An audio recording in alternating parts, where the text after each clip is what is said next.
Sarah's hands trembled as she stared at the will. After burying her husband and facing his billionaire family's cold rejection, she'd inherited exactly $1 while struggling to feed their triplets. But when a mysterious lawyer appeared at her door the next morning with keys to a hidden estate, she realized her late husband had orchestrated the most elaborate deception of all, and the family who cast her out had no idea what was coming. My beautiful family and friends, welcome back.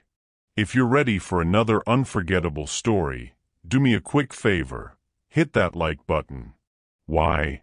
Because every like tells YouTube, this story is worth sharing with more people who might really need it today. Drop a comment below and let me know where you're watching from. I do read every single one, and it makes me feel like we're sitting together in the same room, sharing these moments heart to heart. And don't forget to share this video with someone you love. You never know, the story you share might be the encouragement they've been praying for. This isn't just a channel, it's a family. And when you engage, you're helping us build a safe space where real stories bring real hope. Now, take a deep breath. Get comfortable, and let's dive into today's story. Sarah Mitchell pressed her face against the rain-streaked window of her cramped studio apartment, watching the black Mercedes pull up to the curb below. Her 6-year-old triplets, Lucas, Mason, and little Emma, were finally asleep after another night of asking why they couldn't have the toys their classmates had, why Mommy cried when she thought they weren't looking, why Daddy wasn't coming home. The funeral had been 3 months ago. 3 months since her husband David's sudden heart attack. 3 months since his billionaire family, the prestigious ASHFORD dynasty, had made it crystal clear that a small-town teacher who trapped their golden boy into marriage was no longer welcome in their world.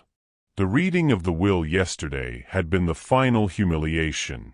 Sitting in that marble-columned law office, surrounded by David's siblings in their $1,000 suits, she'd watched them inherit millions while she received a single crisp dollar bill. The family lawyer's words still echoed in her mind. To Sarah Mitchell, my brother's widow, I leave the sum of $1, as a reminder of what she truly meant to this family. David's sister Victoria had actually smiled when those words were read. His brother Marcus had checked his Rolex, eager to leave. None of them had even acknowledged the triplets' existence.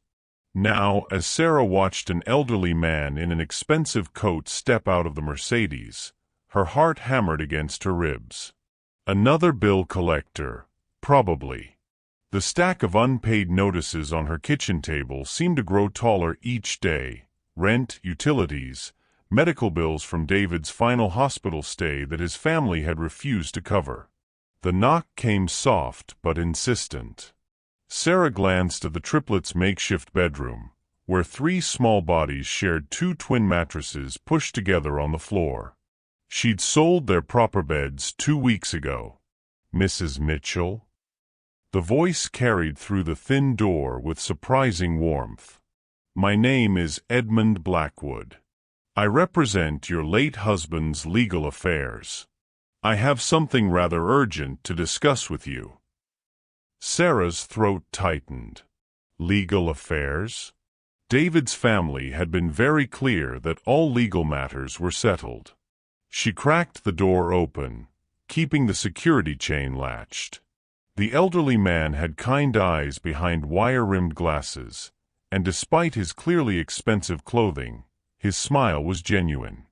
I apologize for the late hour, but this couldn't wait. May I come in? What I have to show you will change everything. I don't understand, Sarah whispered, her voice hoarse from months of crying herself to sleep. The will was read yesterday. There's nothing left for me. Mr. Blackwood's eyes twinkled with something that looked almost like mischief. Mrs. Mitchell, that will you heard yesterday? It was exactly what your husband wanted his family to hear. But the real will, David's true final wishes, well, that's a different story entirely. Sarah's knees nearly buckled. What are you talking about?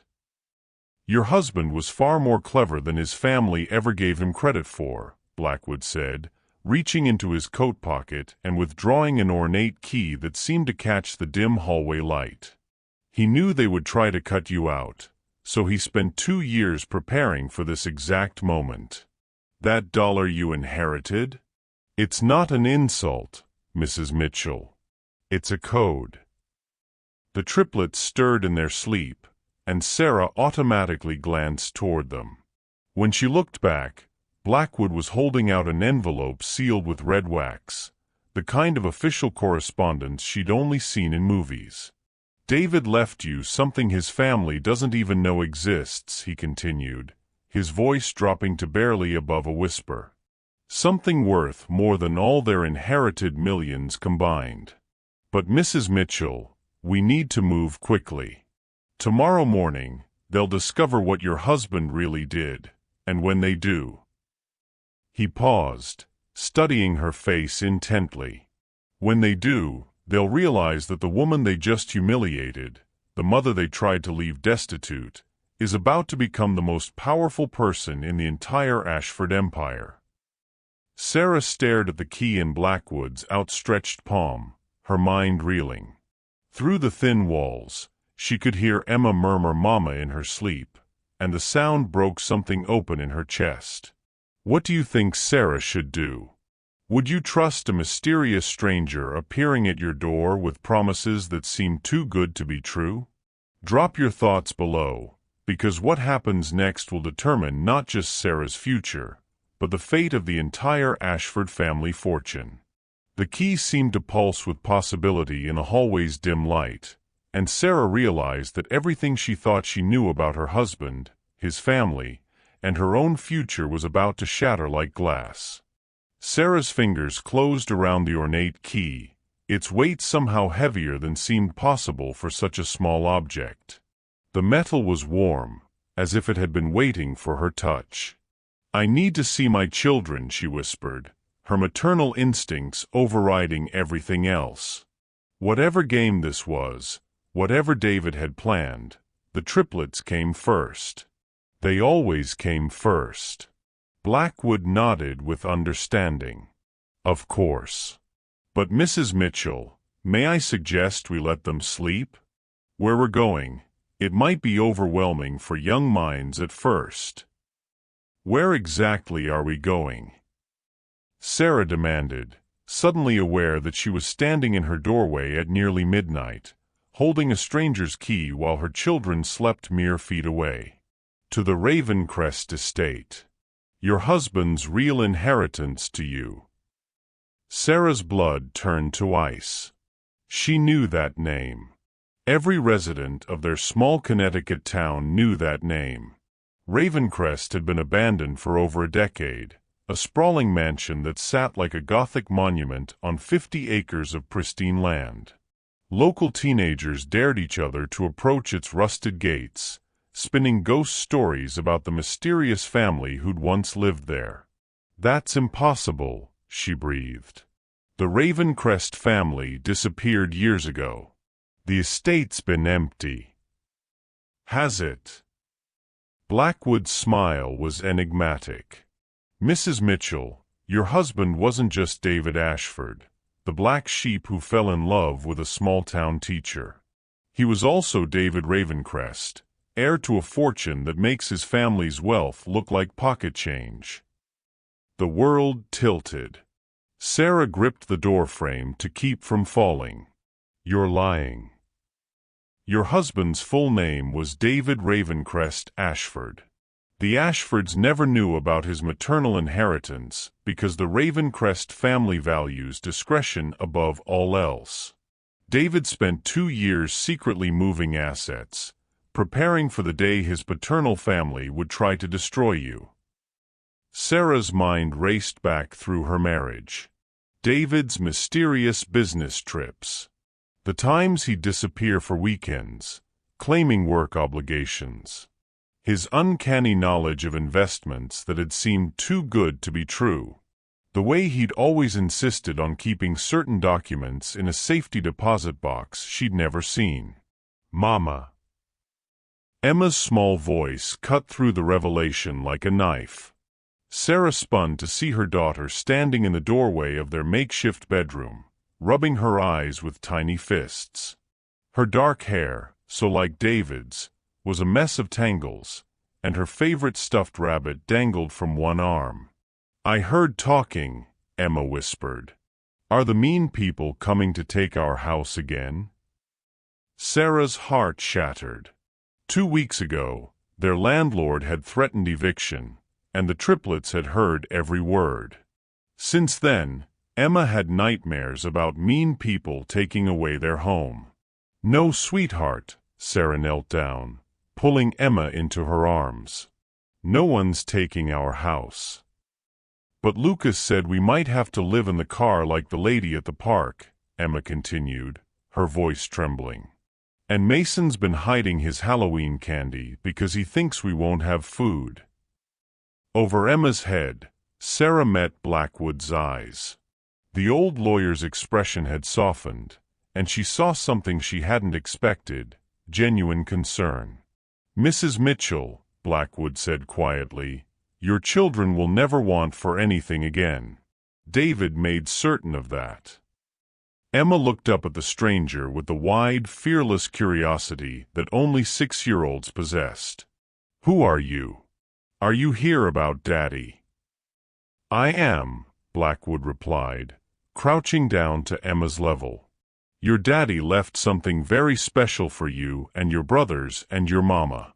Would you like to see it?" "Emma, go wake the boys," Sarah said, her voice steady despite the chaos in her mind.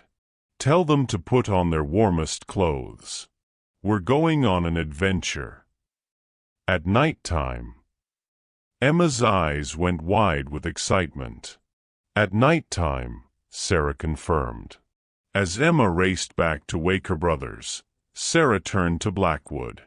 "If you're lying to me, if this is some cruel joke—" "Mrs. Mitchell," Blackwood interrupted, reaching into his coat and withdrawing a photograph. "David asked me to give you this if you ever doubted." Sarah's breath caught. The photograph showed David standing in front of a massive mansion she didn't recognize, but he looked younger, maybe 25. He was smiling, but there was something sad in his eyes. On the back, in David's familiar handwriting, were the words, "For Sarah and our babies. The life I should have given you from the beginning. Trust Blackwood. Trust the key. Trust that love finds a way. Always yours, D." Tears blurred her vision. This was David's handwriting, no question. But how was any of this possible? "The RAVENCREST family has a tradition," Blackwood explained as the sounds of the triplets getting dressed echoed from the bedroom. "Each generation chooses whether to reveal their inheritance to their children. David chose to hide it until he married you. He wanted to be sure you loved him for himself, not his wealth. But the Ashfords never knew. David legally changed his surname to Ashford when he was 18 to distance himself from the RAVENCREST legacy. He wanted to make his own way in the world first." Lucas and Mason emerged from the bedroom, still half asleep but dutifully wearing their warmest jackets. Lucas, always the protector despite being only 6, positioned himself between Sarah and the stranger. "Mom, who is this man?" Lucas asked, his small jaw set with determination that reminded Sarah so painfully of David. "He's here to help us, sweetheart," Sarah said, smoothing Lucas's dark hair. Mason, the quiet observer of the triplets, tugged on Sarah's sleeve. "Is this about the secret Daddy told us?" Sarah's heart stopped. "What secret?" Mason looked uncertain, glancing between his siblings. "The day Daddy got sick. He said if anything happened to him, we should remember that the biggest treasures are hidden in the places where people forget to look. And he gave Emma something to keep safe." All eyes turned to Emma, who suddenly looked guilty. She reached into her jacket pocket and withdrew something small wrapped in tissue paper. "Daddy said only to give it to Mama if a nice man with glasses came to help us," Emma whispered. With trembling fingers, Sarah unwrapped the tissue. Inside was a second key, smaller than the one Blackwood had given her, but made of the same ornate metal. Blackwood's eyes widened with what looked like genuine surprise. "That clever boy. Even I didn't know about that key. What does it open?" Sarah asked. "I believe, Mrs. Mitchell, it opens your husband's final surprise." "What do you think David's final surprise could be?" The triplets seemed to know more than they're letting on. What secrets do you think a 6-year-old would keep for their father? Share your theories below, because we're about to discover that David's plan was even more elaborate than anyone imagined. Outside, the Mercedes waited in the rain, its engine purring like a patient predator. And somewhere in the distance, Sarah could swear she heard the sound of iron gates creaking open, as if the RAVENCREST estate itself was awakening after years of slumber. The adventure was just beginning. The Mercedes glided through the Connecticut countryside like a ghost ship cutting through fog. Sarah sat in the back seat with the triplets pressed against her sides, their small faces illuminated by the dashboard's blue glow as they peered out at the darkness rushing past. "Are we there yet?" Emma whispered for the third time, clutching her stuffed rabbit. "Almost, sweetheart," Sarah murmured, though she had no idea where there actually was.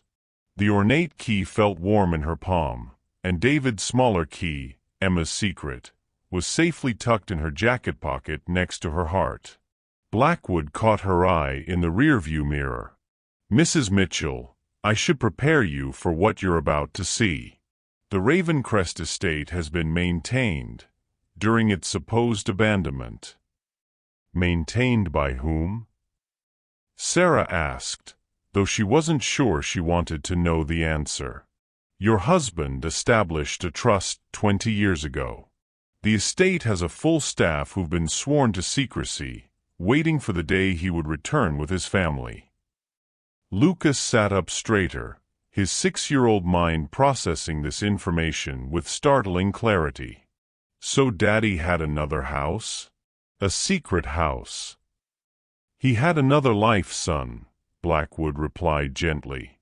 "One he was saving for all of you." The car turned onto a private road that Sarah was certain hadn't existed an hour ago. Ancient oak trees formed a canopy overhead, their branches intertwining like fingers keeping secrets.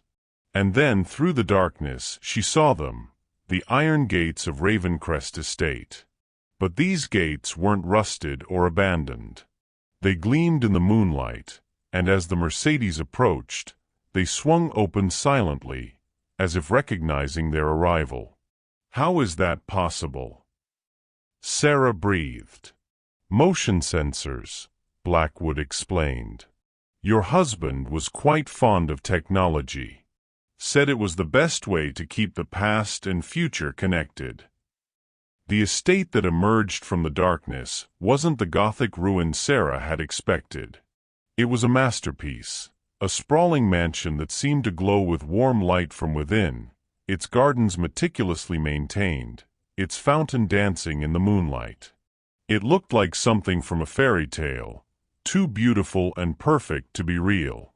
"Whoa," Mason whispered, his usual quiet demeanor forgotten. "It's like a castle." Emma pressed her face to the window. "Are we princesses now, Mama?" Sarah couldn't speak. The magnitude of what David had hidden from her, from all of them, was overwhelming. This wasn't just wealth. This was a completely different world. As they pulled up to the main entrance, the front doors opened. A woman in her 50s, dressed in an elegant but practical outfit, emerged with a warm smile. She was followed by a younger man in a suit and an older gentleman who looked like he belonged in a British manor house. "Mrs. Mitchell," the woman called out as they exited the car. Welcome home. I'm Margaret, the house manager. We've been waiting for you for so very long. The triplets huddled closer to Sarah, suddenly shy in the face of such grandeur. But Margaret's approach was perfect. She knelt down to their level immediately. "You must be Lucas, Mason, and Emma," she said with genuine warmth. "Your father spoke of you constantly. He left specific instructions for your arrival." "He did?" Emma asked, her curiosity overcoming her shyness. "Oh yes. There's hot chocolate waiting in the kitchen, and your father had 3 bedrooms prepared specifically for you. Each one designed around something he said you loved most in the world." Sarah felt tears threatening again. Even in death, David was still taking care of them. "Mrs. Mitchell," Blackwood said, "we should show you the primary inheritance before the children explore. There are things you need to understand about what David has left you." They entered the mansion, and Sarah's breath caught. The foyer alone was larger than their entire apartment, with a crystal chandelier that cast rainbow patterns on marble floors. But it wasn't cold or intimidating. Somehow, David had made it feel like home. Lucas tugged on Sarah's hand. "Mom, there's a picture of Daddy." Sarah looked where he was pointing and nearly collapsed.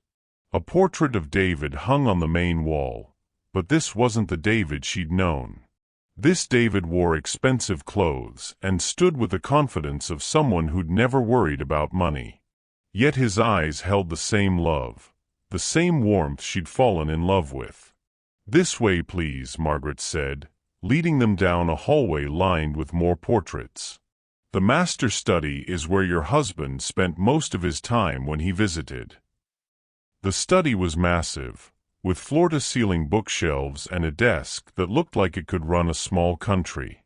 But Sarah's attention was immediately drawn to the wall behind the desk, which was covered with photographs, candid shots of her and the triplets that she'd never seen before. "He had private investigators document your lives," Blackwood explained. "Not to spy, but to capture moments. He said he wanted to make sure he never missed anything important, even when business kept him away." Sarah stared at photos of the triplets' first steps, birthday parties, school plays, moments David had claimed to miss due to work obligations. He'd been there, somehow, for all of it. "But the real revelation is this," Blackwood said, moving to the massive safe behind David's desk. He input a code, and the safe swung open to reveal documents, more keys, and something that made Sarah's heart stop.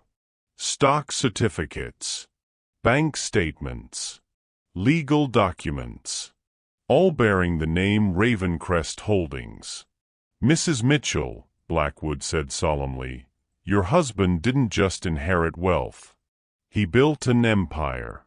RAVENCREST Holdings owns controlling interest in 17 major corporations, including 3 that the ASHFORD family believes they control." Sarah's legs gave out, and she sank into David's leather chair. "What are you saying?" "I'm saying that as of yesterday, when that will was read, you became the single largest shareholder in ASHFORD Industries. You now own the company that David's family believed was theirs by right." The room spun. "That's impossible." David spent 8 years secretly buying ASHFORD stock through shell companies. Every time his family humiliated you, every cruel comment they made about your background, every time they suggested you weren't good enough, he bought more of their company. Emma wandered over to the desk and picked up a framed photo Sarah hadn't noticed. It showed David holding all 3 newborn triplets in the hospital, tears streaming down his face. On the back, in his handwriting, "The day I became complete. The day I knew what I was building this empire for." "Mama," Emma said quietly, "why is Daddy crying in the picture?" Before Sarah could answer, Margaret appeared in the doorway, her face pale with urgency. "Mr. Blackwood, we have a problem. I just received a call from our security team. There are 3 cars approaching the estate at high speed. The license plates, they're registered to Ashford Industries." Sarah's blood turned to ice. "They're here? How did they find us?" Blackwood's expression darkened. "Someone must have told them about my visit to your apartment. Mrs. Mitchell, I need you to make a decision right now that will determine not just your future, but your children's future." "What kind of decision?" Sarah asked, even as she heard car engines growing closer. "Your husband left you 2 options," Blackwood said urgently. "You can take a comfortable settlement, enough to live quietly and comfortably forever, but it means walking away from everything and letting the Ashfords maintain their illusion of power." The sound of car doors slamming echoed through the estate. "Or," Sarah whispered, "or you can claim your full inheritance and fight. But Mrs. Mitchell, if you choose to fight, there's no going back. The Ashfords will discover that the woman they tried to destroy now owns their lives. And they will do anything to stop you." Heavy footsteps echoed on the front steps, followed by aggressive pounding on the door. Lucas moved protectively in front of his siblings, while Mason grabbed Emma's hand. These children, Sarah realized, had already been through too much trauma. "Sarah Mitchell." Victoria Ashford's voice cut through the night like a blade. "We know you're in there. Open this door immediately." What would you do in Sarah's position? Take the safe route to protect your children, or fight for what's rightfully yours? The Ashfords are at the door, and Sarah has seconds to decide the course of her family's entire future. Share your thoughts, because whatever choice she makes next will change everything. Sarah looked at her husband's portrait, then at her 3 brave children standing together in the face of uncertainty. In that moment, she realized David hadn't just left her wealth. He'd left her the power to choose who she wanted to be. And the Ashfords were about to discover that the woman they'd underestimated was done being afraid. Sarah's eyes blazed as she stood up from David's chair, her decision crystallizing like steel forged in fire. The scared widow who'd trembled at yesterday's reading was gone, replaced by something far more dangerous, a mother protecting her cubs. "Margaret, take the children to the kitchen through the back stairs," Sarah commanded, her voice steady and strong. "Keep them safe." "Mama, no." Emma cried, rushing to Sarah's side. "We stay together." "Your daughter's right," Lucas said, his small jaw set with determination that mirrored his father's. "We're a family. Families don't run." Mason, usually the quiet one, stepped forward. "Daddy told us something else that day, Mama. He said if the mean people ever came to hurt us, we should remember that we're Ravencrests now. And Ravencrests never back down." Sarah stared at her 6-year-old son in amazement. "He told you that?" "He made us promise," Mason continued. "He said someday we might have to be brave for you, instead of you being brave for us." The pounding on the door intensified, and Victoria's voice grew more shrill. "We know about the lawyer. We know you're scheming something. You have no right to be here." Blackwood moved to the window and peered through the curtains. 3 cars, as Margaret said. Victoria, Marcus, and their father, Charles Ashford himself. Plus what looks like 2 lawyers and a security detail. "They brought an army," Sarah whispered. "They brought a war," Blackwood corrected grimly. "Mrs. Mitchell, the moment you choose to fight, everything changes. Are you absolutely certain?"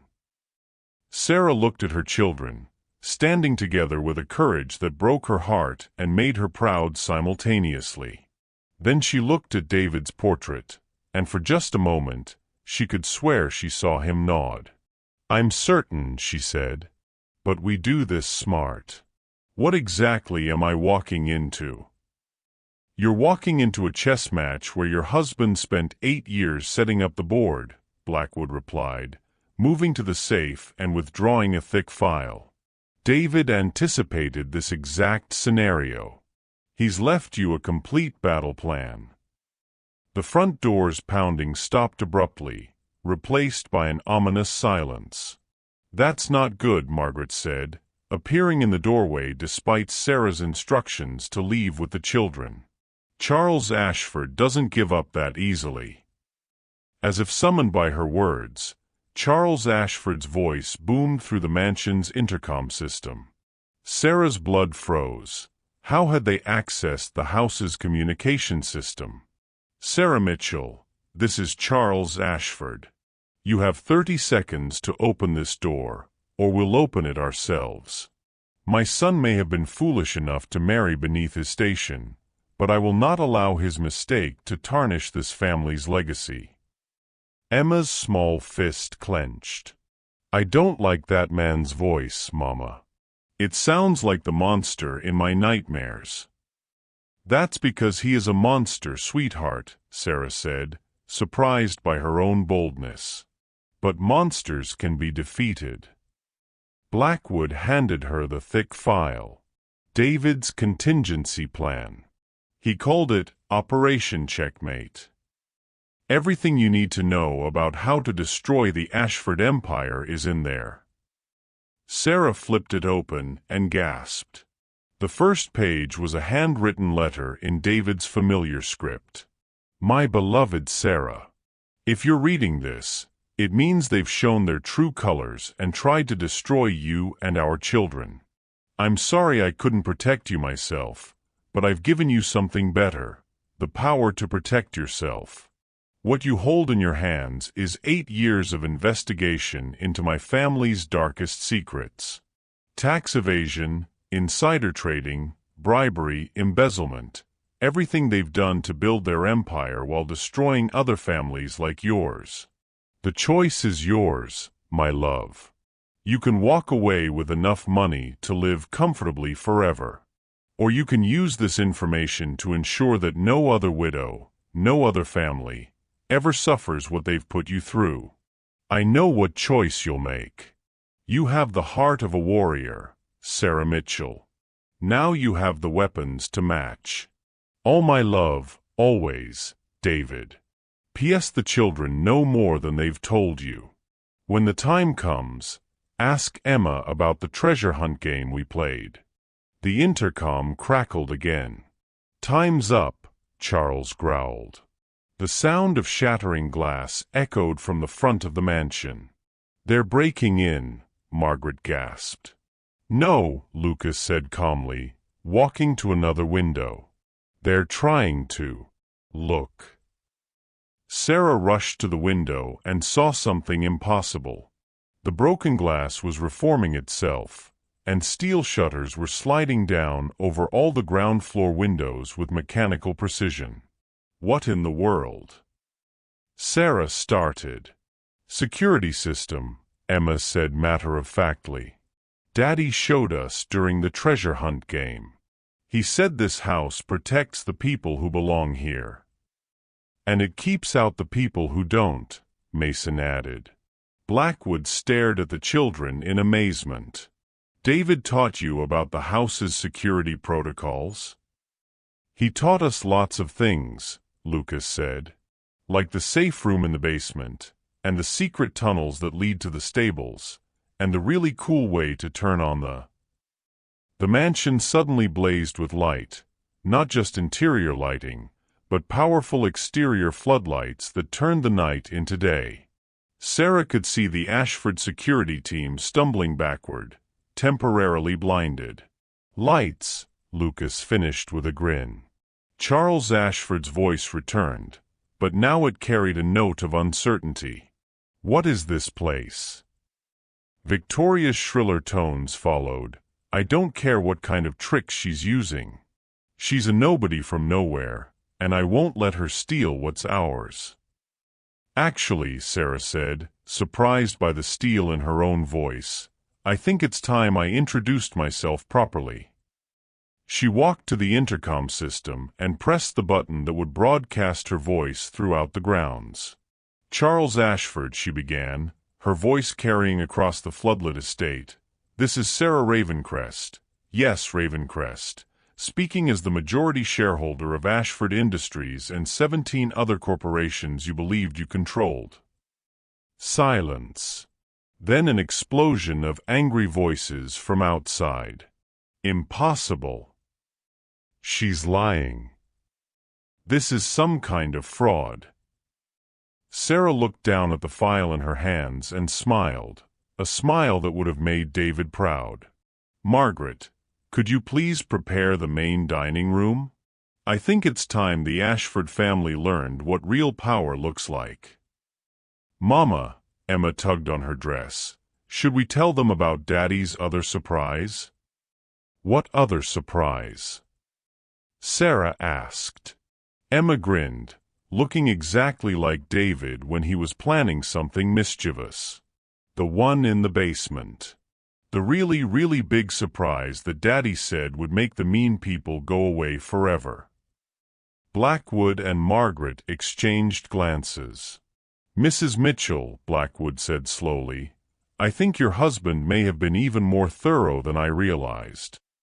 Outside, the Ashfords were regrouping, their voices carrying on the night air as they planned their next assault. But inside Ravencrest Estate, Sarah felt something she hadn't experienced in months: hope. Not just hope, power. "What do you think David's really big surprise in the basement could be? And how do you think Sarah should handle the Ashfords now that she has them exactly where David wanted them? Drop your theories below, because the real battle is just beginning, and what's hidden in that basement might change everything we thought we knew about this story." As if reading her thoughts, the house's intercom crackled with an automated message in David's recorded voice. "Welcome home, my darling wife. Phase 1 is complete. Initiating Phase 2. Sarah's eyes widened. Phase 2? What exactly had her husband planned? David's recorded voice echoed through Ravencrest Estate like a ghost seeking justice. "Welcome home, my darling wife. Phase 1 is complete. Initiating Phase 2. Sarah's blood turned to ice. "Blackwood, David's been dead for 3 months. How is his voice?" "Automated system," Blackwood replied, but his face had gone pale. "Your husband programmed specific triggers throughout the house. Mrs. Mitchell, I think we need to get to that basement immediately." Outside, the Ashford family's angry shouts were growing more desperate. But something else was happening. Sarah could hear car engines starting, and through the window, she saw 2 of their vehicles speeding away into the night. "They're running," Margaret observed with satisfaction. "No," Lucas said with disturbing clarity for a 6-year-old. "Grandpa Charles never runs. He's going to get more people. Bigger people. Daddy said he would." Sarah knelt down to Lucas's level, her heart hammering. "Sweetheart, what exactly did Daddy tell you about Grandpa Charles?" Lucas exchanged a look with Mason and Emma, a look that was far too knowing for children their age. Emma clutched her stuffed rabbit tighter and whispered, "Should we tell her about the bad medicine?" "The what?" Sarah's voice cracked. Before the children could answer, David's voice filled the house again. "Sarah, if the children have mentioned the bad medicine, it means Phase 2 is beginning ahead of schedule. Please proceed to the basement vault immediately. What you're about to learn will change everything you thought you knew about my death." The world tilted. Sarah grabbed the edge of David's desk to keep from falling. His death? What about his death? Blackwood's face was grim. "Mrs. Mitchell, I think your husband may have left us more than an inheritance. I think he may have left us evidence. Evidence of what? Sarah demanded. Of murder. The word hung in the air like a toxic cloud. Emma began to cry softly, and Mason put his arm around his sister with heartbreaking maturity. Daddy didn't want to leave us, Mama, Emma whispered through her tears. The bad people made him go away. But he said he had a plan to stop them forever. Sarah's legs gave out completely. She sank to the floor as the magnitude of what Emma was saying crashed over her. You're telling me that that someone killed Daddy? Lucas nodded solemnly. That's why we had to keep the secrets. That's why Daddy taught us about the safe rooms and the hiding places. He said the mean people would try to hurt us next if we told anyone what we saw. What you saw? Sarah could barely breathe. What did you see? Mason stepped forward, his small face ancient with terrible knowledge. The day Daddy got sick. It wasn't just sick, Mama. Uncle Marcus came to visit, and he brought special medicine for Daddy's coffee. But Daddy saw us watching through the kitchen window, and he made a face that meant we should be very quiet and remember everything. The room spun. Sarah remembered that morning. David had insisted the children play outside while Marcus visited. She'd thought it was strange, since Marcus never visited, but David had seemed normal when Marcus left. It wasn't until that evening that David had collapsed. The special medicine made Daddy sleepy, Emma added. But before the ambulance came, Daddy whispered to us. He said if anything happened to him, we should remember that Uncle Marcus's medicine wasn't medicine at all. Blackwood was already moving toward the door. Mrs. Mitchell, we need to get to that basement now. If David documented what the children witnessed. The lights went out. Emergency lighting kicked in a moment later, bathing everything in an eerie red glow. And in that crimson darkness, Sarah heard the sound that turned her blood to ice, the mechanical whir of the steel shutters rising. The security system's been overridden, Margaret gasped. David's voice crackled through the intercom one final time. External breach detected. Initiating final protocol. Sarah, the children know the way to the vault. Trust them. And remember, the dollar they gave you isn't just a symbol. It's a key. The dollar bill. Sarah fumbled in her purse and pulled out the crisp bill from yesterday's humiliating will reading.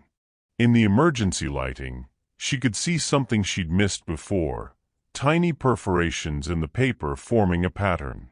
It's not money, she breathed. It's a punch card. Like the old computer cards. Mama. Emma grabbed her hand. We have to go now. They're inside. The sound of heavy footsteps echoed through the mansion, but these weren't the chaotic sounds of the Ashford family. These were organized, professional, military. Charles brought mercenaries, Blackwood said grimly. Mrs. Mitchell, your husband prepared for this exact scenario. Lucas was already at a bookshelf, manipulating something behind the volumes. A section of the wall swung inward, revealing a hidden passage. Daddy's secret ways, he said. Come on.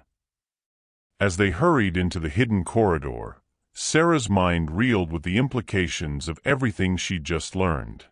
David hadn't died of a heart attack. He'd been murdered by his own brother. And somehow, he'd known it was going to happen. But why hadn't he stopped it?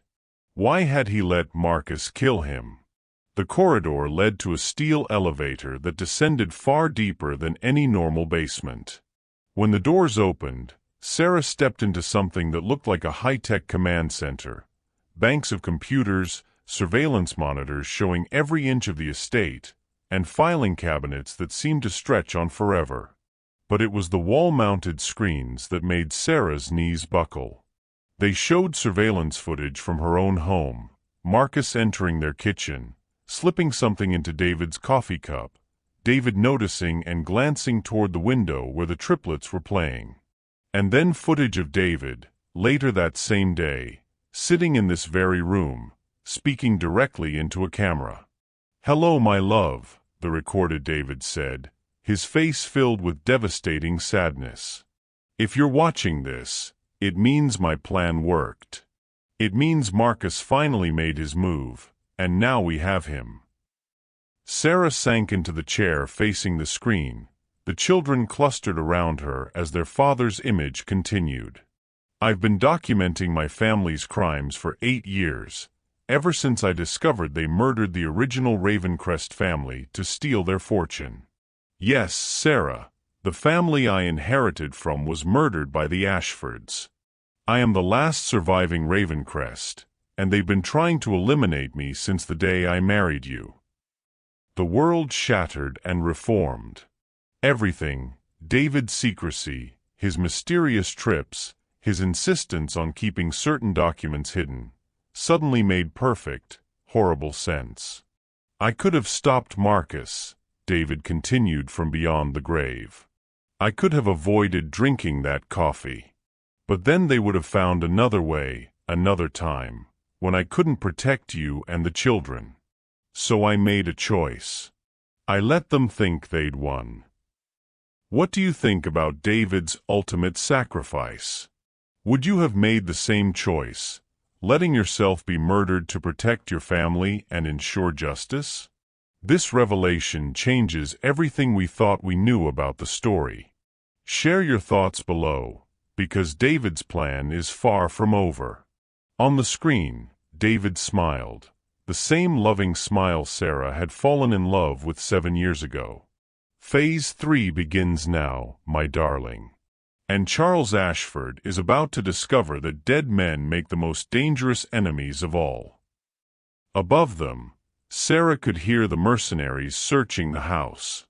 But down here, surrounded by evidence of multiple murders and corporate crimes dating back decades, she realized that the Ashfords hadn't just made an enemy when they killed her husband. They'd made a mistake that was about to destroy them completely. The surveillance monitors flickered and died one by one, plunging David's high-tech command center into near darkness. Emergency lighting cast long, ominous shadows across the walls as the sound of heavy boots echoed directly above their heads. "They've cut the main power," Blackwood whispered, his face grim in the red emergency glow. "Mrs. Mitchell, I think we may have underestimated Charles Ashford's resources." Sarah pulled the triplets closer, her heart hammering as she watched the last functional monitor. It showed armed figures in tactical gear systematically searching every room of the mansion. These weren't just mercenaries. They moved with military precision. "Mama," Emma whispered, her stuffed rabbit clutched tight against her chest. "The bad people have scary masks." She was right. The figures on screen wore black tactical masks that made them look inhuman, predatory. Sarah counted at least 8 of them, plus the Ashford family members directing the search. There, Lucas pointed to one of the screens before it died. "Uncle Marcus is telling them something." Sarah's blood froze as she watched Marcus gesturing toward the floor, clearly explaining the layout of the basement levels. He knew about David's secret command center. "How is that possible?" she breathed. Blackwood's face was ashen. "I think we've been betrayed." Before Sarah could process what he meant, David's voice echoed through the command center one final time, but this recording was different. His tone was urgent, desperate. "If you're hearing this message, it means they found the basement sooner than I anticipated. Sarah, I'm so sorry. I thought I had more time to prepare you. The emergency protocols are failing." The hidden elevator suddenly lurched to life, its doors sliding shut with mechanical finality. "What's happening?" Sarah demanded, frantically pushing the buttons. Nothing responded. "Emergency lockdown," Mason said quietly, his small face pale with understanding. "Daddy showed us. It means the bad people are too close." The elevator began to rise, but not toward the basement exit. It was ascending to the main floor, to where the armed figures were waiting. "No, no, no." Sarah pounded on the buttons, but the elevator continued its inexorable climb. "This isn't part of David's plan." "Actually, Mrs. Mitchell," Blackwood said with devastating sadness, "I'm afraid it is." Sarah spun to face him, and her heart shattered. Blackwood was holding a small device, the kind that controlled electronic systems. His expression was no longer kind or grandfatherly. It was cold, calculating. "You," she whispered. "You're working for them." "I've been working for Charles Ashford for 15 years, Blackwood replied. "David never knew. He trusted me completely, right up until the day he died." Emma began to cry, sensing the betrayal even if she didn't understand it. Lucas stepped protectively in front of his siblings, his small fists clenched. "David was brilliant, I'll give him that," Blackwood continued as the elevator climbed. "His evidence against the family is comprehensive, damaging. But he made one fatal mistake. He trusted the wrong lawyer."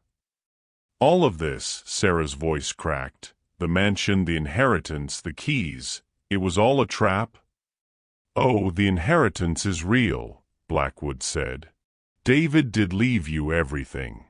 But Charles knew that the moment you claimed it, you become a threat that had to be eliminated. So we let you come here. We let you find the evidence. And now—" The elevator shuddered to a stop. Through the emergency lighting, Sarah could see tactical boots surrounding the doors. "Now you and the children will unfortunately perish in a tragic house fire. The evidence will be destroyed. The Ashford family will reclaim their assets through legal loopholes, and everyone lives happily ever after." "Except us," Mason said with heartbreaking clarity. "Except you," Blackwood agreed without emotion. The elevator doors began to slide open, revealing armed figures pointing weapons directly at them. Beyond them, Sarah could see Charles Ashford's cold smile and Victoria's triumphant sneer. "Hello, Sarah," Charles said, his voice dripping with false sympathy. "I do apologize for the theatrics, but you've caused our family considerable inconvenience." Sarah pushed the children behind her, though there was nowhere to run. "You murdered David. You murdered your own son." "David chose his path when he married beneath his station," Victoria replied with ice-cold satisfaction. "Did you really think a teacher from a small town could outmaneuver one of the oldest, most powerful families in America?" "The children are innocent," Sarah pleaded. "Whatever you do to me, let them go." Charles laughed, a sound like breaking glass. "My dear, those children are the only thing standing between us and a clean inheritance. David's will leaves everything to them if you die. So unfortunately—" He didn't need to finish the sentence. Emma was sobbing now, her small body shaking with terror. Lucas and Mason stood frozen, their hands clasped together as they faced down armed adults with the hopeless bravery of children who had no other choice. "However," Charles continued, "I'm not without mercy. Sign this document transferring all assets back to the Ashford Family Trust, and I'll make it quick. Refuse and—" He gestured to the armed figures surrounding them. Sarah looked at the document one of the mercenaries shoved in front of her. It was comprehensive, not just David's inheritance, but custody rights, insurance policies, everything that could ever connect the children to their father's legacy. "You want me to sign away my children's future," she whispered. "I want you to accept reality," Charles replied. "You never belonged in our world. This is simply the universe correcting a mistake." Marcus stepped forward, and Sarah saw something that chilled her to the bone, genuine enjoyment in his eyes. "You know, Sarah, watching David drink that poisoned coffee was almost disappointing. He went so peacefully. I was hoping for more of a struggle." "You monster," Sarah breathed. "I'm a businessman," Marcus corrected.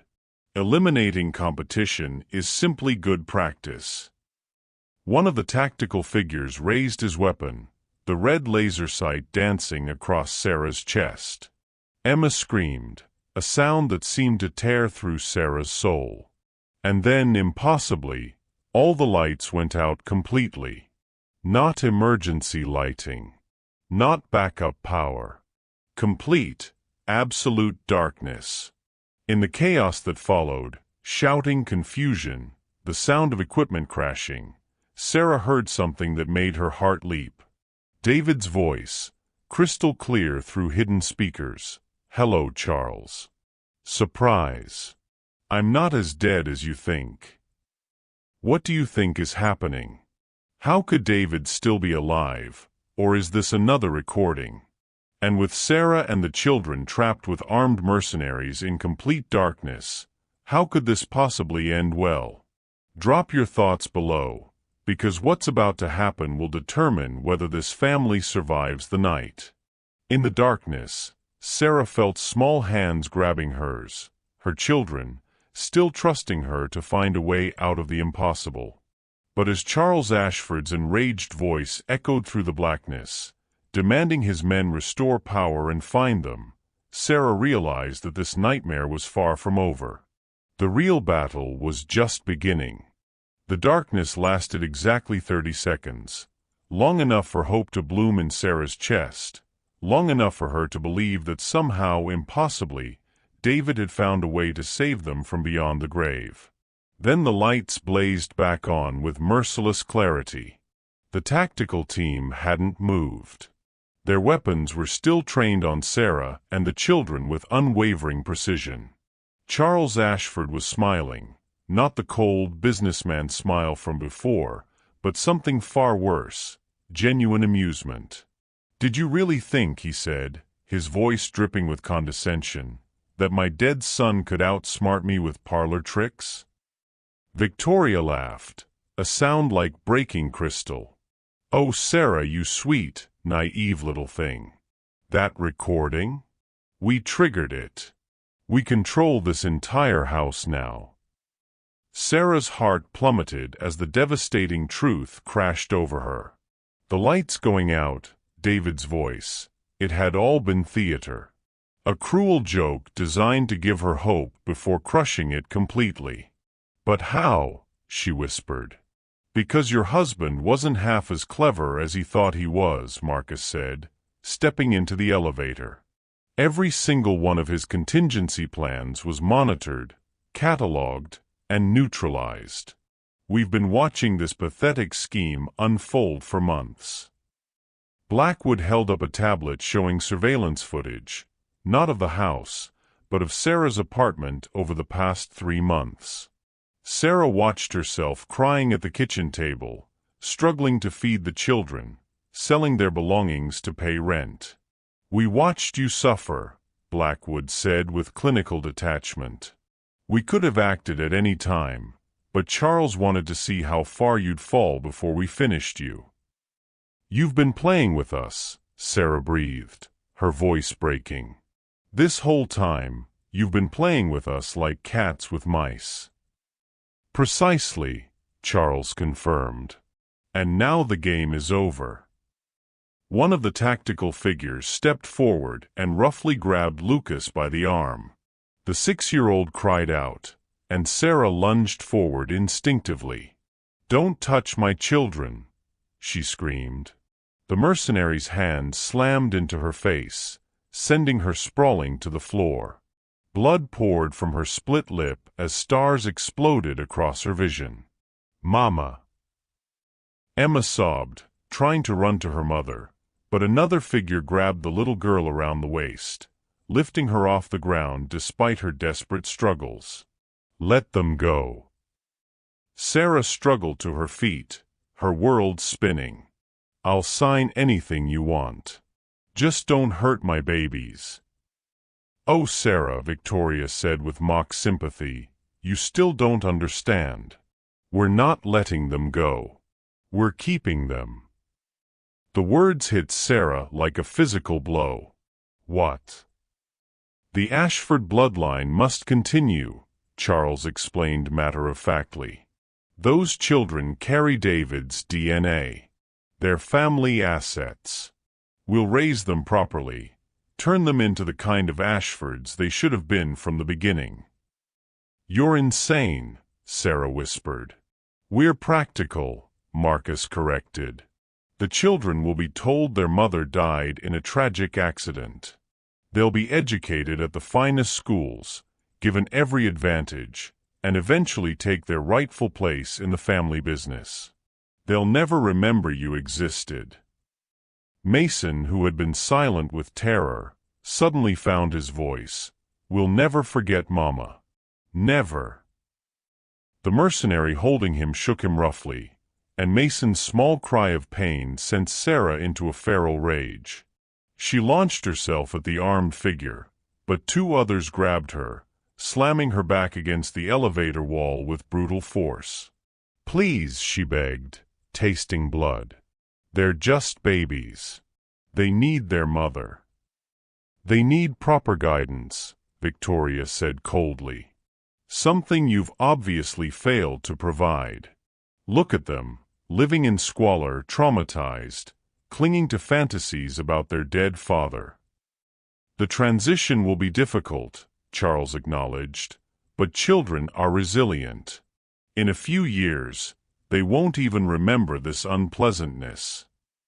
"I'll remember," Lucas said through his tears, his small voice filled with desperate defiance. "I'll remember everything, and I'll come back for Mama." Marcus laughed. "No, son, you won't.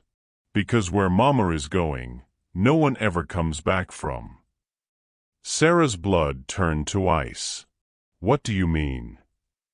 Instead of answering, Marcus nodded to one of the mercenaries, who pulled out a syringe filled with clear liquid. "No." Sarah thrashed against the hands holding her. "No, please. Not in front of the children." "Actually," Victoria said with crystalline cruelty, "I think they should watch. It'll help them understand the consequences of defying this family."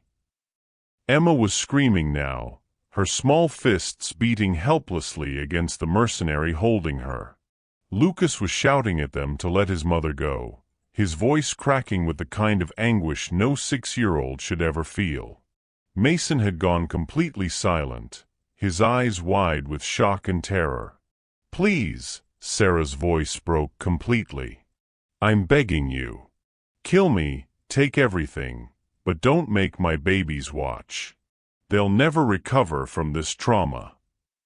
"Trauma builds character," Charles replied dismissively. "The Ashford children will learn early that power requires sacrifice, sometimes other people's sacrifices." The mercenary with the syringe approached Sarah, and she could see her reflection in the needle, a broken woman who had failed to protect the three most important people in her world. "I love you," she called out to her children, her voice carrying all the desperate love of a mother about to lose everything. "I love you so much. Remember that Mama loves you forever and always." "Mama, no." Emma wailed. "Don't leave us. We'll be good." Lucas sobbed. "We'll be so good. Please don't take Mama away." Mason finally broke his terrified silence. "I want my daddy. I want my daddy." As the needle pierced Sarah's arm, she felt the chemical burn spreading through her bloodstream. But worse than the physical poison was the sight of her children, her beautiful, brave, innocent children, being forcibly separated from her by monsters wearing human faces. "The children will be taken to our estate in Switzerland tonight," Victoria informed her as Sarah's vision began to blur. "Top-tier psychiatric care to help them forget you, followed by enrollment in our family's private boarding schools. They'll have the finest education money can buy. And you," Charles added, "will simply disappear." Another tragic casualty of grief and financial desperation. The local papers will probably run a sympathetic story about a struggling widow who couldn't cope with her circumstances. Sarah's legs were failing now, the poison working quickly through her system. But even as consciousness faded, she could hear her children screaming her name, could hear Emma's heartbroken sobs, could see Lucas fighting uselessly against hands too strong for a 6-year-old to break free from. What would you do if you were watching the person you loved most being torn away forever? How do you think the triplets will survive being separated from their mother and raised by the monsters who killed their father? Share your thoughts below, because what happens next will determine whether love can truly conquer evil, or if sometimes the villains really do win. As Sarah collapsed to the floor, her last coherent thought was a prayer she'd never believed she'd have to make, that her children would somehow find the strength to survive what was about to happen to them. And in the distance, as darkness claimed her, she could swear she heard David's voice, not a recording this time, but something else entirely, whispering, "Hold on, my love. This isn't over." But with her children's terrified screams echoing in her ears and poison burning through her veins, Sarah couldn't imagine how anything could possibly matter anymore. The poison burned through Sarah's veins, but as consciousness faded, something unexpected happened. Instead of death's darkness, memories flooded her mind with crystalline clarity. David's voice from their last conversation, words she dismissed as fever dreams from his hospital bed. Sarah, the basement. Emma's rabbit, not what it seems, fight back, for the children. Her eyes snapped open. The injection site on her arm throbbed, but she was alive. Through her blurred vision, she watched the ASHFORDs directing the mercenaries to load her children into a black SUV. Emma was screaming for her mama, Lucas was fighting with desperate 6-year-old fury, and Mason clutched something protectively against his chest. "She should be dead by now," Victoria said impatiently, glancing at Sarah's prone form. "Give it another minute," Marcus replied coldly.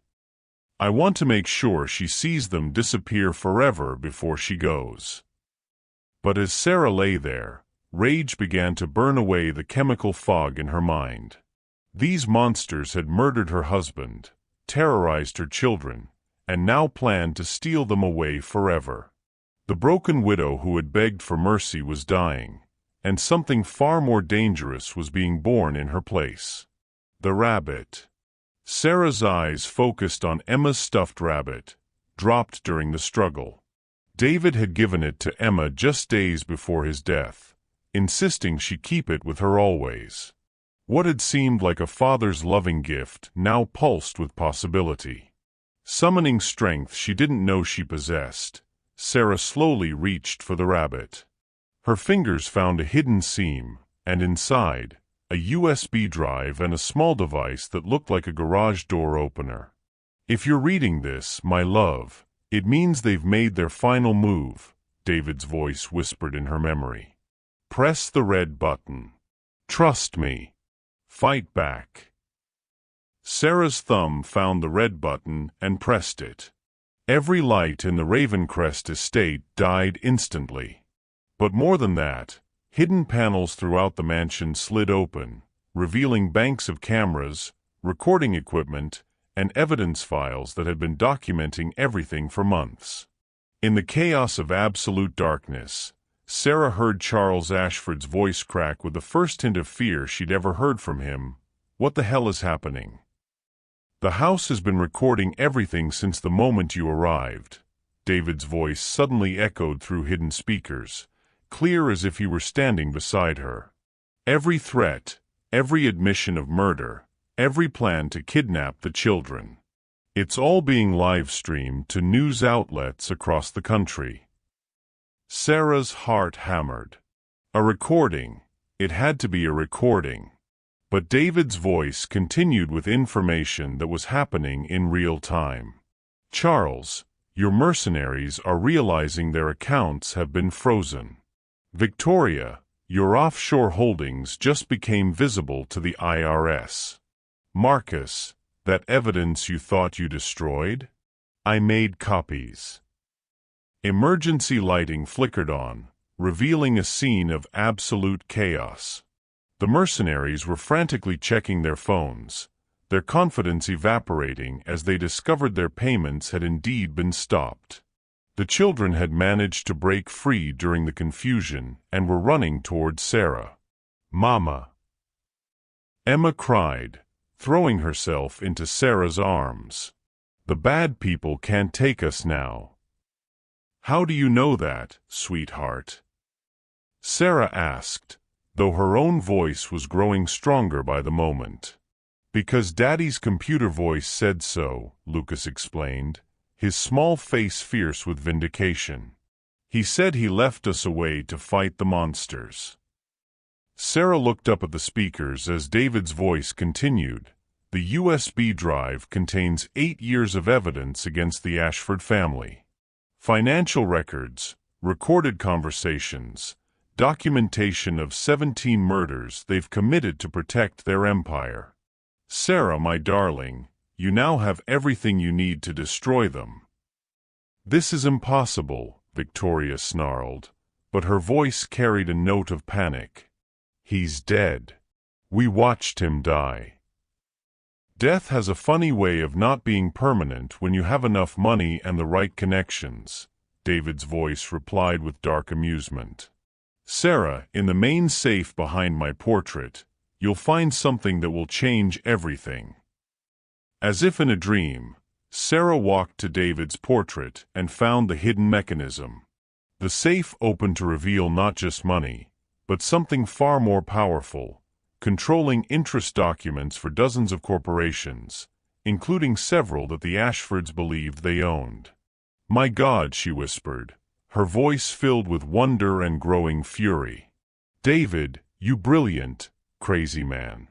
You've given me their entire world. Use it wisely, my love. Make them pay for what they did to our family." Charles stepped forward, his composure finally cracking completely. "Sarah, let's be reasonable. We can work something out." "Reasonable." Sarah's voice cut through his words like a blade.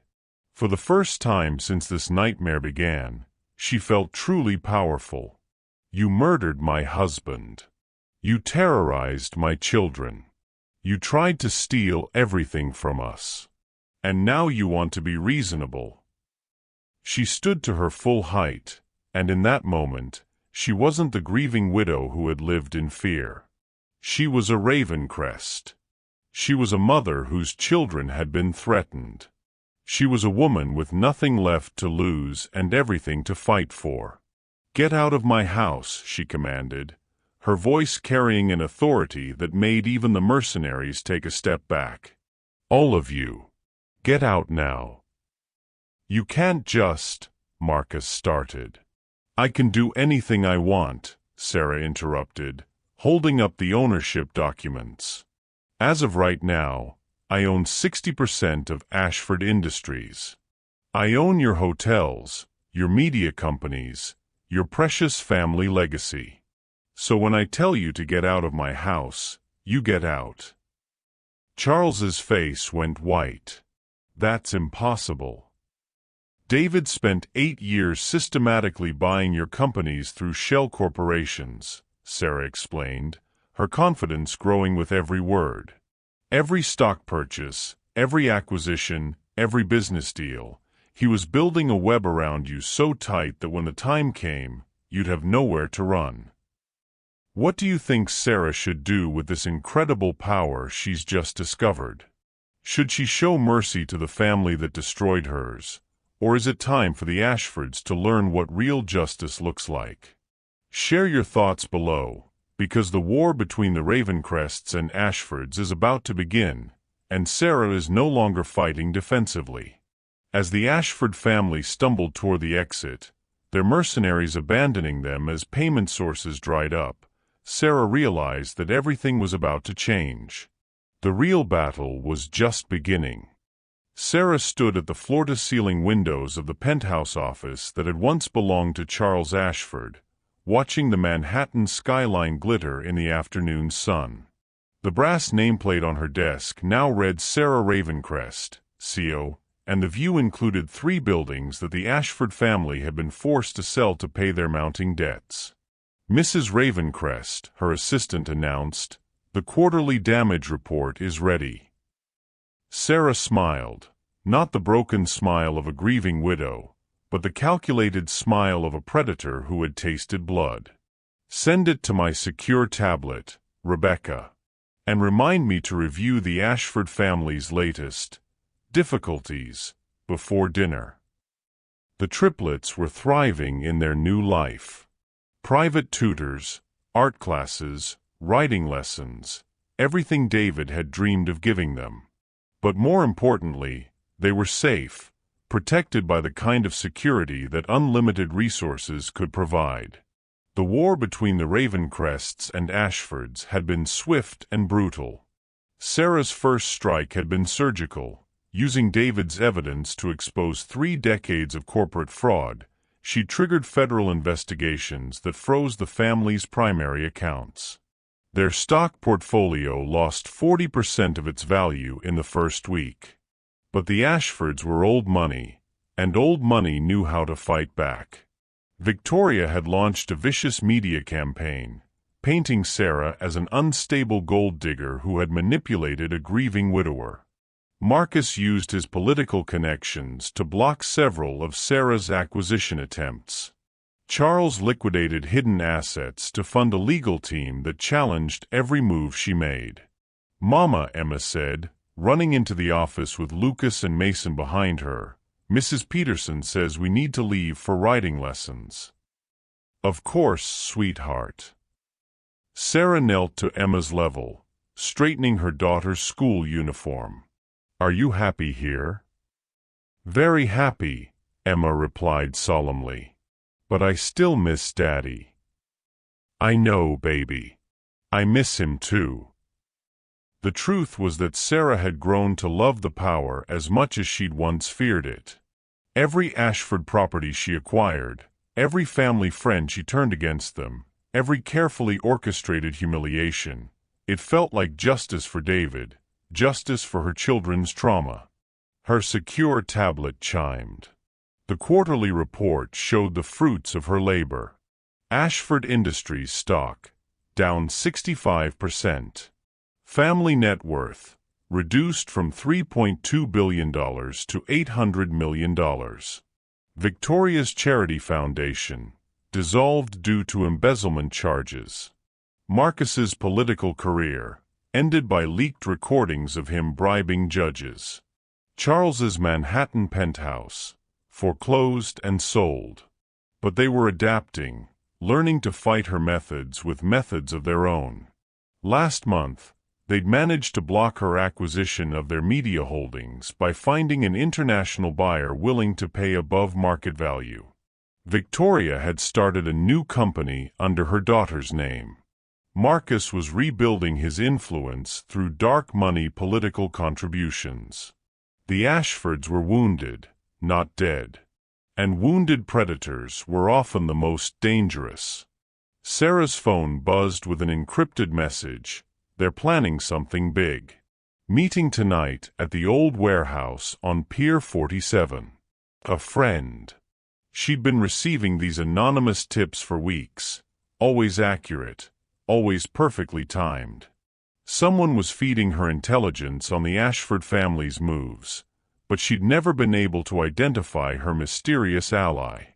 "Change of plans," she told Rebecca. Cancel my dinner meeting. I have surveillance to conduct. That night, Sarah sat in her Mercedes across from Pier 47, watching through high-powered binoculars as the Ashford family met with a group of men who definitely weren't legitimate businessmen. The conversation was too far away to hear, but the briefcases full of cash were easy enough to interpret. They were hiring people to hurt her, maybe to kill her.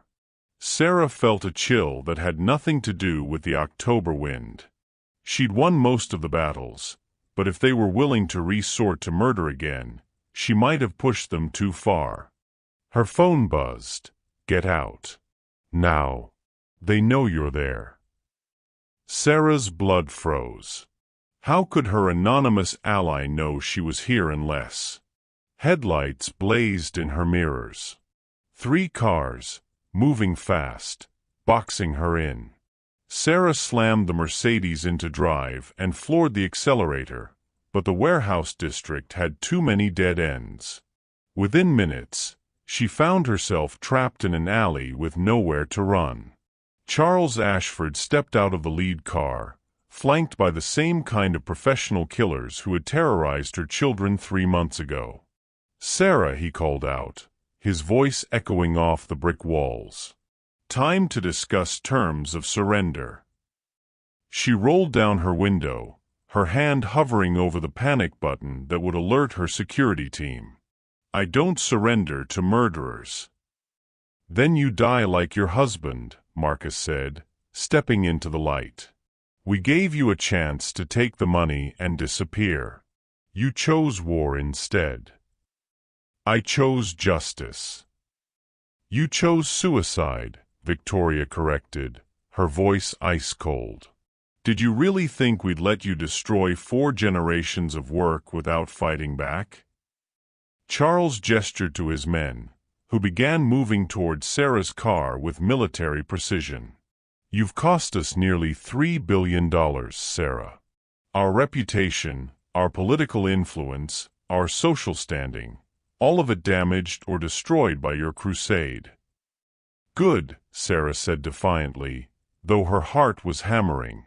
"You deserve to lose everything." "Perhaps. But you're going to die for it. And then we're going to take your children and raise them as proper Ashfords, just like we originally planned."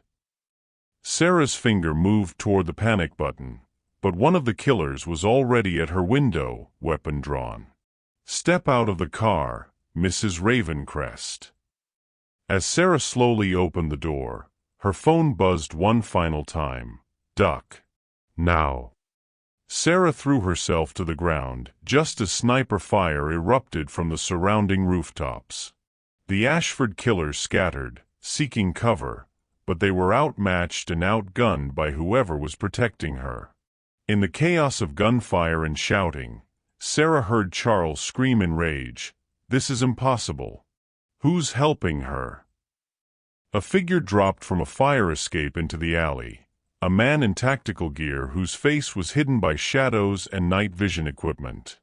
"Sarah," the figure called out, and her heart stopped. The voice was impossible. Familiar beyond belief. But it couldn't be. "David," she whispered. But the figure was already gone, melting back into the shadows as police sirens wailed in the distance. What do you think just happened? Could David actually be alive and protecting Sarah from the shadows, or is grief playing tricks on her mind in a moment of extreme stress?